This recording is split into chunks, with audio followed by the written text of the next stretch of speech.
ये मोबाइल में तस्वीर देख रही हो? यही है मेरी हैदराबाद वाली जीजी। अरे हम लोगों की तरह रहन सहन नहीं है उनका, बड़े हाई फाई लोग हैं। 20 साल पहले दीदी हैदराबाद शिफ्ट हो गई थी, वहां जाकर ही उनके बच्चों ने पढ़ाई लिखाई की। इनका बेटा बेटी दोनों बड़ी बड़ी कंपनियों में नौकरी करते हैं और दामाद तो इंडिया में नहीं विदेश में है। क्या बात कर रही है माँ जी, हमारे विदेश में रहने वाले रिश्तेदार भी हैं, मुझे तो पता ही नहीं था। अरे तुझे कहाँ पता होगा, तेरी शादी में जीजी आई नहीं थी ना, उनके बच्चों की शादी में हम नहीं पहुंच पाए थे। लेकिन माँ जी ऐसा क्यों किया आपने? कम से कम शादी में तो आप लोगों को जाना चाहिए। उनके बच्चों की शादी में हम नहीं पहुंच पाए थे। लेकिन माँ जी ऐसा क्यों किया आपने?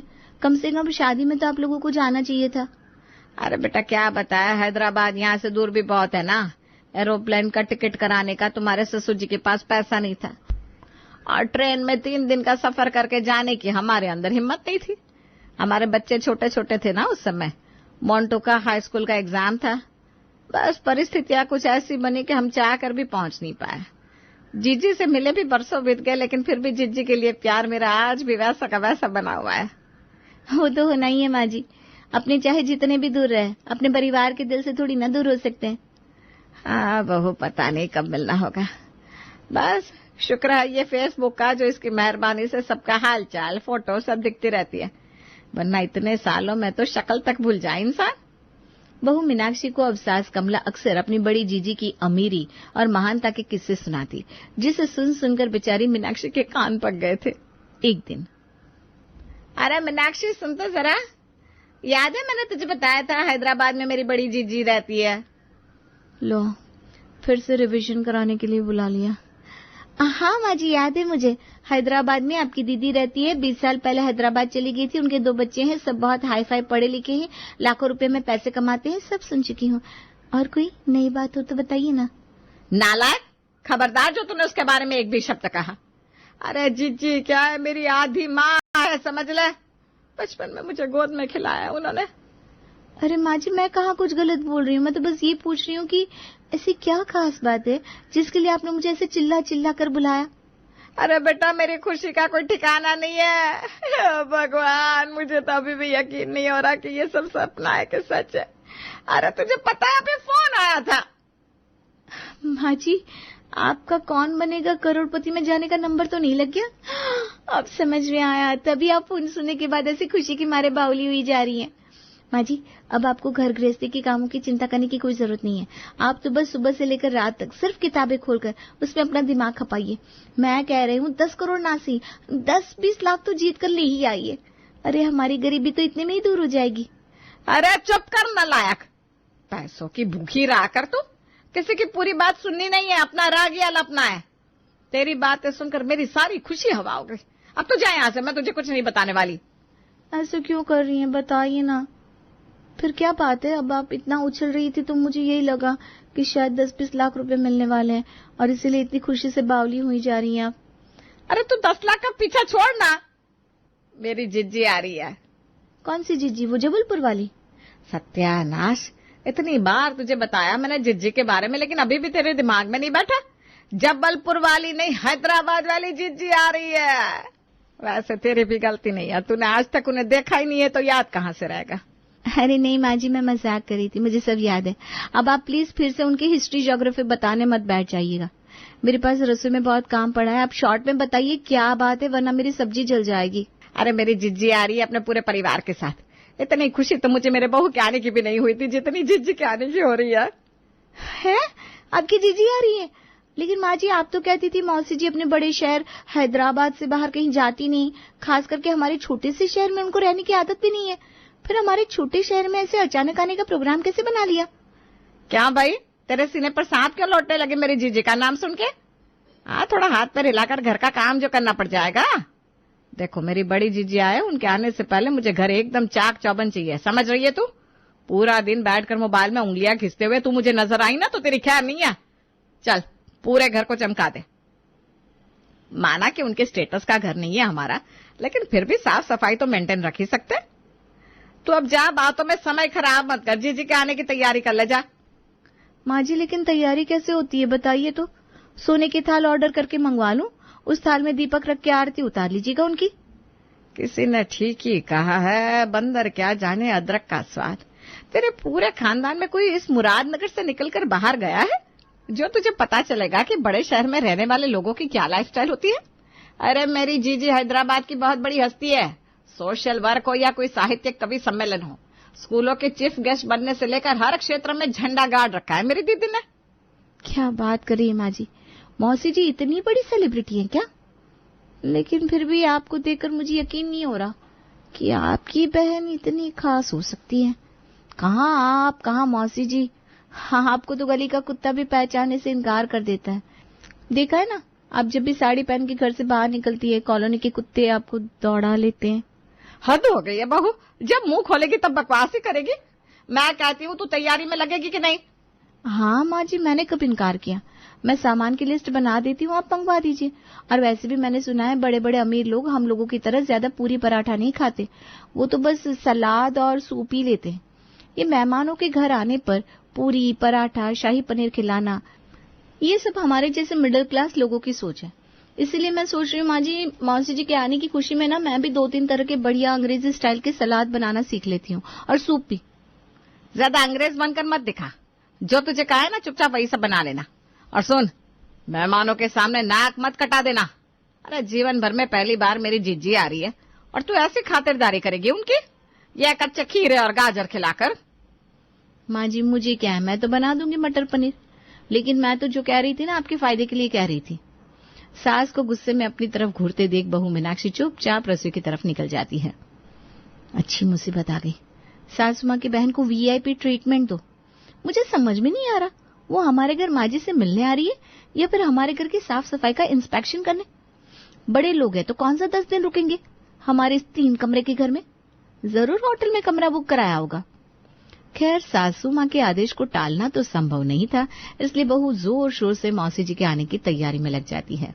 मौसी के आने वाले दिन। अरे मीनाक्षी, ये माधव कहाँ रह गया? इसे बोला था ना एयरपोर्ट से मौसी को लेकर आने के लिए। माँ जी मैंने सवेरे ही बता दिया था, अब आप ही बताइए, मैं घर के काम देखूं या आपके बेटे को हर आधे घंटे में याद दिलाऊं मौसी जी को लेने एयरपोर्ट जाना है? अरे हाँ भाई, याद है, बस निकल रहा हूँ मैं।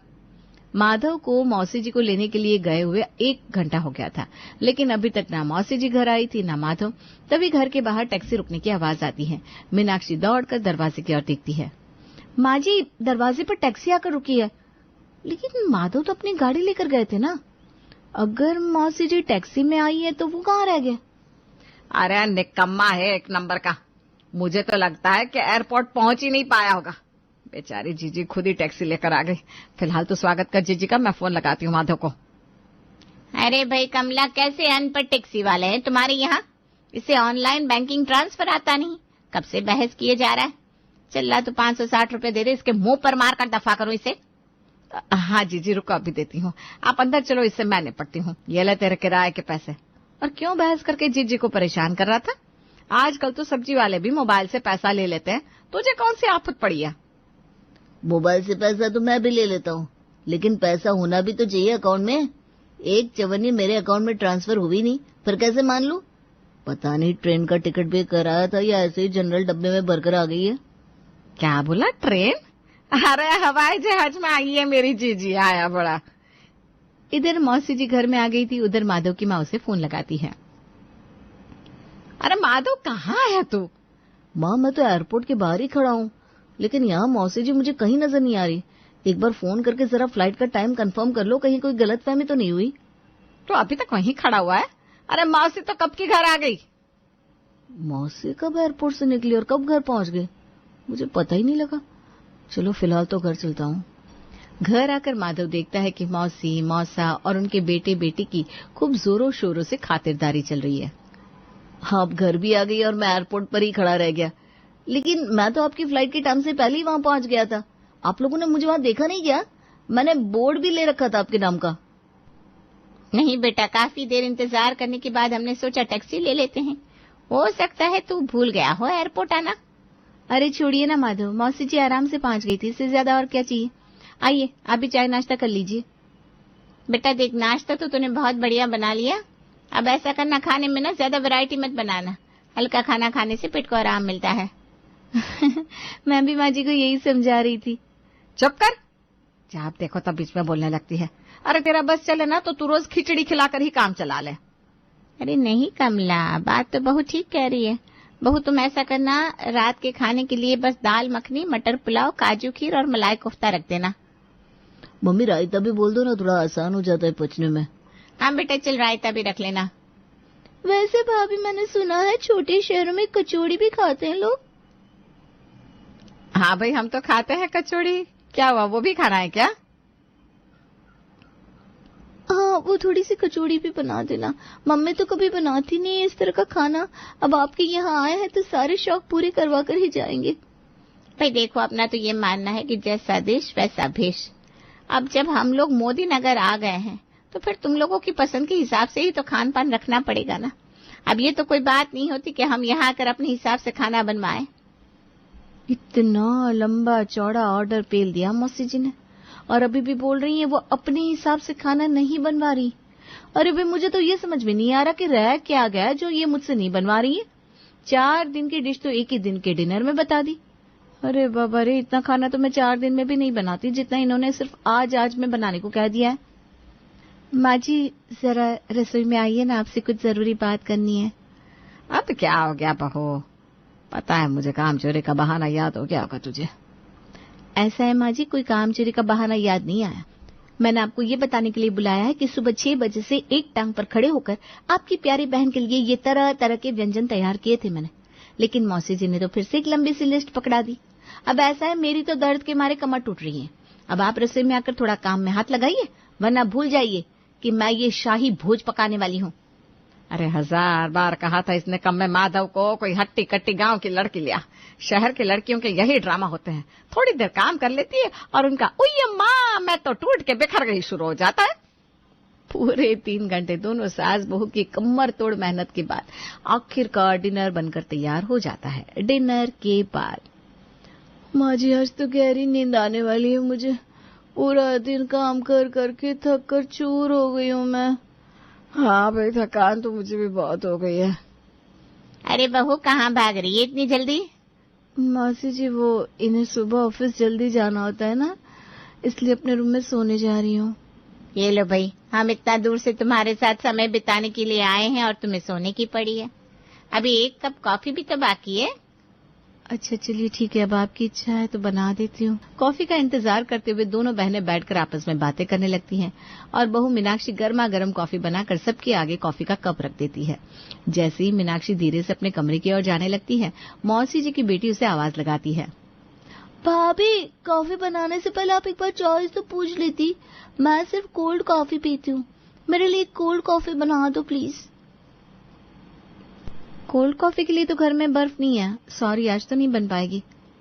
भाभी, तो इसमें कौन सी चिंता की बात है, आप ब्लिंकिट से एक आइसक्रीम ऑर्डर कर दीजिए। आइसक्रीम वाली कोल्ड कॉफी तो वर्ल्ड की बेस्ट कोल्ड कॉफी होती है। अब तो मीनाक्षी के पास उसकी बातों का कोई जवाब नहीं था, इसलिए बेचारी मीनाक्षी चुपचाप रसोई में जाकर कोल्ड कॉफी बनाने लगती है। मीनाक्षी की कोल्ड कॉफी देखकर बाकियों के मुंह में भी पानी आने लगा था। अरे बहू, इतनी स्वादिष्ट कोल्ड कॉफी बनाकर लाइए तू। अब तो मेरा भी दिल फिसलने लगा तेरी कोल्ड कॉफी पर। ऐसा कर बेटा, हमारे लिए भी बना ला एक कोल्ड कॉफी। अरे यार, ये लोग क्या अकाल पीड़ित प्रदेश से आए हैं, एक के बाद एक खाने की फरमाइश करते जा रहे। अरे कल का सवेरा नहीं होगा क्या? जो खाना है कल सवेरे खा लेना। लेकिन नहीं, इन्हें तो रात के 12 बजे सारी फरमाइश पूरी करवानी है। माँ जी को मैं छोड़ूंगी नहीं, इनकी वजह से ये सब भुगतना पड़ रहा है मुझे। गुस्से में बड़बड़ाते हुए मीनाक्षी फिर से किचन में जाकर एक बार कोल्ड कॉफी बनाने में लग जाती है। अगले दिन सुबह, भगवान करे 1-2 दिन में ये लोग वापस चले जाएं। भाई, इससे तो अच्छे हम छोटे शहर वाले हैं, कम से कम हम किसी और के घर जाकर ऐसी हफ्सियों वाली हरकत तो नहीं करते। अगला दिन एक नई खबर के साथ आया था और वो खबर ये थी कि आज मौसी जी का दामाद भी कमला के यहाँ आने वाला था। अरे माँ जी, इन लोगों ने खा खा कर मेरी हालत पस्त कर दी है, अब इनका दामाद भी आ जाएगा, पता नहीं क्या गत बनेगी मेरी।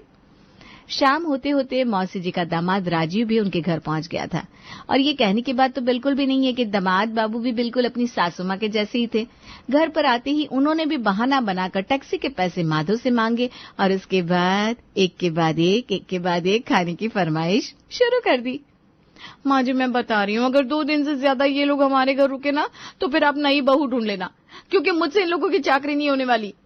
अरे बहू कैसे बात कर रही है तू क्या चाह रही है? तेरी काम चोरी की वजह से अपनी बहन से रिश्ता तोड़ लूं मैं? नहीं नहीं माँ जी, मैंने कब कहा आप अपनी बहन से रिश्ता तोड़ लीजिए।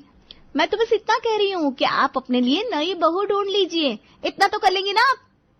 एक तरफ बहू की धमकियां थी, दूसरी तरफ मौसी और उसके परिवार की कभी ना खत्म होने वाली फरमाइश। किसी को कोल्ड कॉफी चाहिए, किसी को आइसक्रीम, किसी को कुल्फी फालूदा, कोई शाही पनीर मांग रहा था तो कोई कढ़ाई पनीर। पूरा दिन घर में सिर्फ और सिर्फ खाने की बातें हो रही थी। मौसी के परिवार को यहाँ आए हुए पूरे 4 दिन हो गए थे और अभी भी वो लोग टस से मस होने का नाम नहीं ले रहे थे। मम्मी 4 दिन में 40 दिन का राशन चढ़ कर गए ये लोग। अरे कब तक चलेगा ये? अपने मौसी जी से पूछा कब तक जाने वाले ये लोग अपने बड़े शहर वापस? अरे बेटा किस मुंह से बताऊं तुझे, ये कोई बड़े शहर में नहीं रहते। इनका दामाद जिसे मैं बहुत हाई फाई समझती थी, मुंबई में टैक्सी ड्राइवर है, और बेटा ये हैदराबाद में फैक्ट्री में मजदूरी करता है। ये सब देखने दिखाने की बातें हैं बेटा, कोई करोड़पति नहीं है ये लोग। बल्कि इतने सालों से किसी रिश्तेदार के यहाँ इसीलिए नहीं आते थे क्योंकि शर्मिंदगी के कारण किसी का सामना नहीं कर सकते थे। वो तो भला हो बिट्टू भैया का, जो उन्होंने समय रहते सारी असलियत मुझे बता दी। पिछले साल ये लोग उनके घर पहुंच गए थे और फिर 15 दिन तक ऐसे ही आतंक मचाया था। तो आपके कहने का मतलब क्या है? ये लोग यहाँ परमानेंट सेटल हो गए, अब कभी वापस लौट कर नहीं जाएंगे? बेटा इनकी हरकतें देखकर तो यही लग रहा है ये लोग वापस जाने के इरादे से नहीं आए। तो ऐसा कर, घुमाने के बहाने से इन्हें गाड़ी में बिठा और रेलवे स्टेशन छोड़कर मौका देखकर वापस भाग जा। समझदार होंगे तो समझ जाएंगे कि आखिर तूने रेलवे स्टेशन के बाहर छोड़कर क्यों आया है। बस फिर क्या था, उपाय थोड़ा मुश्किल जरूर था, लेकिन माधव ने भी अब मौसी और उसके परिवार के भुक्खड़ लोगों से पीछा छुड़ाने का प्रण ले लिया था। इसलिए वो सबको घुमाने के बहाने गाड़ी में बिठाता है और रेलवे स्टेशन के बाहर छोड़कर वापस भाग आता है, और इस तरह मौसी के परिवार से कमला को छुटकारा मिल ही जाता है।